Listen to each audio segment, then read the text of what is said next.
We're just like boom, boom, boom, boom, boom, boom, boom, boom. Like, what? Like, is this really happening? Like, am I getting really molested on the train?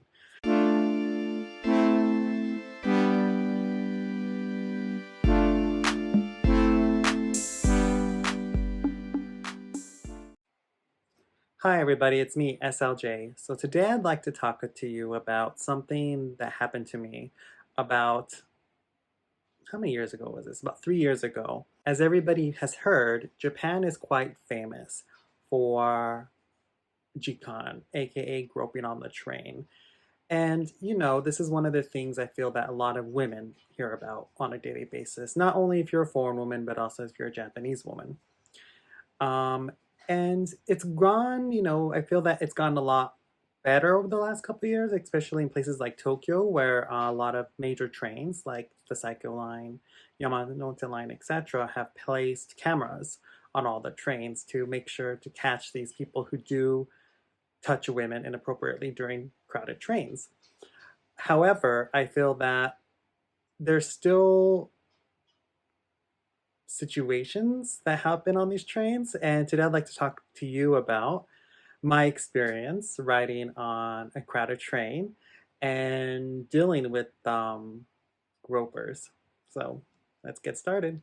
So let me take you back to 2017. I was a lot younger then, and at that time I worked in a place called Roppongi, which is here in Tokyo. It is a little bit down south, and it's known more for its late night lifestyle, I guess you would say, or it's known for its nightclubs and lots of fancy restaurants. There's also a lot of embassies there. So I worked in that area. I worked at a publishing house. And for this particular job, I had to be at work around 7:30 a.m. And the reason was that I was the person there who had the key to the building or to our floor. So I had to go early, make sure the elevator was unlocked and able to access our floor. So just like any other day, I woke up, went to the gym, enjoyed my day, and I ended up catching the train. So, as people might have heard, Tokyo is such a large city, and there's so many trains in the city. There's places like, there's the JR line, the subway line, and so on. However, the only way to get to Roppongi from my house was by taking the Uedo line, which is one of the newest lines, but also one of the most tight and compact train lines here in Tokyo. And so what I did is usually like every other morning, I get up, go to the gym, get ready to leave. So that day in particular, it was around monsoon season at that time. So everybody has to carry an umbrella because it's just pouring rain all day, every day. So I ended up, getting my umbrella, took my 6 minute walk to the station and got on the train. Well, I got on the train, my usual train, which is around like 6:50, and it's usually empty because when I get on the place that I get on, it's not a busy station, and the busier stations don't come later on until you hit to like Shinjuku and major stops. So it was quite empty. Now, usually I try not to sit down on the train because my train ride is only about 20 minutes. So usually I stand up, read a book or look at my phone. Well, on this particular day, like you have this like gut feeling that something is not right. Like someone's either staring at you or, something bad's going to happen. And this particular day, I had this feeling like, something's not right. What did I do? Did I forget to lock the door to my house? Did I leave my stove on again? Which I've done before. Did I, do something that wasn't, am I supposed to not be in work? Am I supposed to be at work earlier today or am I supposed to be in later today? I thought something was up that day and I just couldn't figure it out. And then I decided to look to my right. And when I look down the train, I see this guy and he's like staring at me rape eyes staring at me. And I just, I'm like, whatever. Maybe he's like, a friend of my friend or something. But I just ignored him because I don't know what kind of person he was. And, as time went by, more and more people started getting on the train and the more crowded it got. And as soon as we reached Shinjuku station, it's just like a flood of people came onto the train. And then before I knew it, you're just like crammed up against people and you could barely move. And before I knew it, I looked again to my right and the guy was literally like right next to me, like right next to my face. And then like he had his, everybody has umbrellas, like I mentioned before. So everybody had these like, long ass umbrellas that are like, at least up to your waist.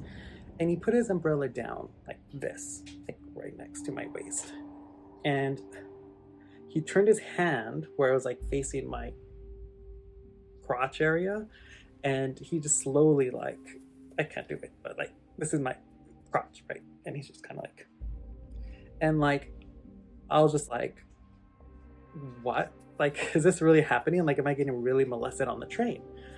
And when you think about it, like when this happens, like if this happens to me, I'm gonna act this way, I'm gonna do this, or I'm going to like that. I'm going to, tell them off. I'm going to like, see what's going on. But I didn't need to be molested on the train, especially somewhere like the Widow Line, which is not known for this type of behavior. And my heart was just like boom, boom, boom, boom, boom, boom, boom, boom. And since I was so like in shock, what I did actually is I ended up just like turning around. So like my butt was facing him, which really wasn't the smartest decision because he could have just touched that, or I might have, gave him a different idea, like don't touch me there, touch me here type of thing. But he actually got the idea that he shouldn't touch me. And I ended up getting off at the next station and going down one car and got in another car. And that was the end of that. So I thought. So, so in the particular area I live in Tokyo, it's kind of like known as the so-called Chelsea of Japan. Like there's lots of gay people here, and everybody knows everybody. Everybody's spiced up with everybody. So, yeah, I was walking around, and at this time I was dating, with my now fiance, and we're walking around, and we're about to cross the street near Shinjuku at this big crosswalk, and we're standing there, and then I had this feeling again, like that feeling like something's not right. Like, what's going on? Like, did I leave my credit card in the ATM machine? Did I lose my cash? And I just had this really feeling like something was wrong. Then my boyfriend points out, he's like, hey, I'm like, what? And he's like, that guy over there's like staring at you like crazy. And I'm like, what? The guy, like, what guy? And he's like, the guy across the street. And I look across the street, and there was the guy who molested me again. And I'm like, okay, so I guess maybe that you should always, yeah, this gut feeling was true. I saw him, then I was like, oh God. And then my boyfriend's like, what's going on? I'm like, oh, no, no, no, I'll tell you about it later. And I totally ignored him. I didn't bother looking or sharing any, like looking at him or, sharing eye contact with this person. But yeah, that was the time I was molested on the train. And it's scary, you know what I mean? Like, I feel bad for people who have to deal with this in Japan, and I think that's so horrible that this is a very common thing here in Tokyo.